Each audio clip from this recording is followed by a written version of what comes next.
Alright guys, as you can see, I have pre-cut all my pieces that I need. I have drilled some pocket holes. I'm going to have to continue to do some more pocket holes on some of the other 2x4s and stuff, but right now I'm just doing the base, and then I will basically make the exact same thing again, and then I can start doing the legs. That being said, I need to take this off, throw a little liquid nail in there, put that back together, start putting some screws in. I'm going to do a time lapse so you guys don't have to hear me and hear the drill, all that, but here you go.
Just so I don't get ahead of myself. All right, got the two boxes for top and bottom built. Boom, boom. Now I'm putting on the inside legs, which is my total height that I want. And then I will put the outer legs in between here and the top. And I will show you guys that here in the next time lapse.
Alrighty, there it is.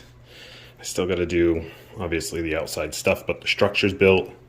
I do have to get some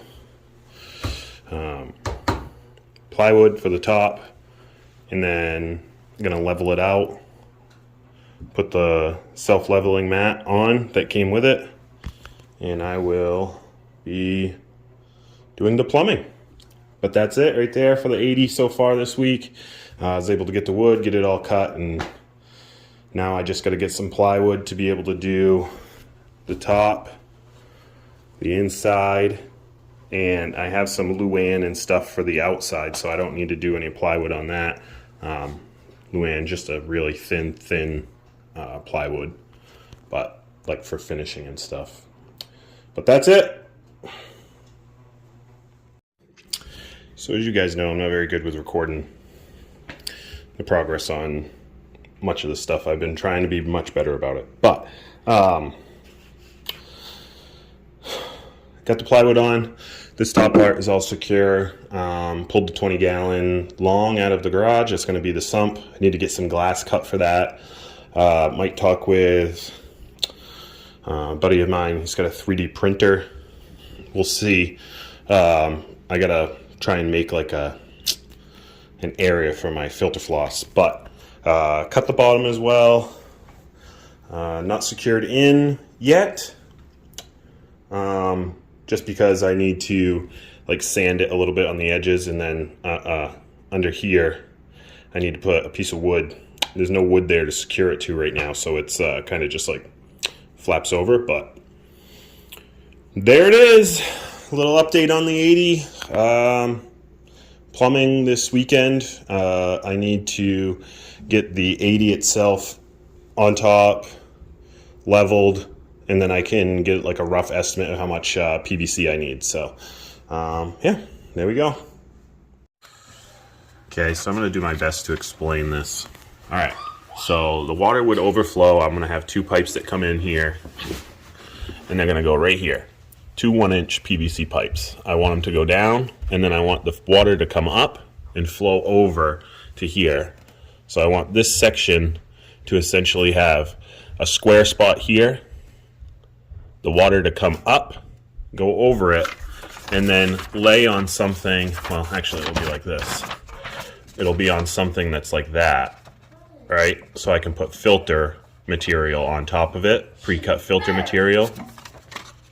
And then it would basically go down and then come up.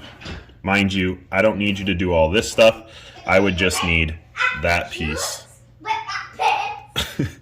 Sorry, JoJo's going crazy.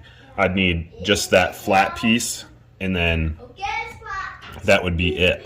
I'd like it to be able to just be removable, like a piece of plastic that I can just set in there on top of the glass that I'm going to be using to build the inside baffles. But if I gave you the measurement, could you essentially make that graded piece where I could have a lip here on one side, a lip on the other, and it would essentially, I could give you the measurements. And it doesn't need to be super thick, probably like an inch or two thick. So here's a rough one, obviously. Don't worry about that part. But where are we here? So hard to figure out. But so these sides right here obviously don't have to be thick like this. They only need to be like a 1/4 inch. And this could probably be a 1/4 inch as well, 1/4 inch. Basically the water's going to come down here into the sump. It's going to flow out of the pipes down below this, come up over, because there's going to be a piece of glass right here. Piece of glass right here that goes across, basically making a little box. Water's going to flow up over and across this, and this is just honeycomb whatever to make it so that the holes go through, and the pad will just sit inside this box. I'll pre-cut the pad so that they're all the right size, and it's going to go down.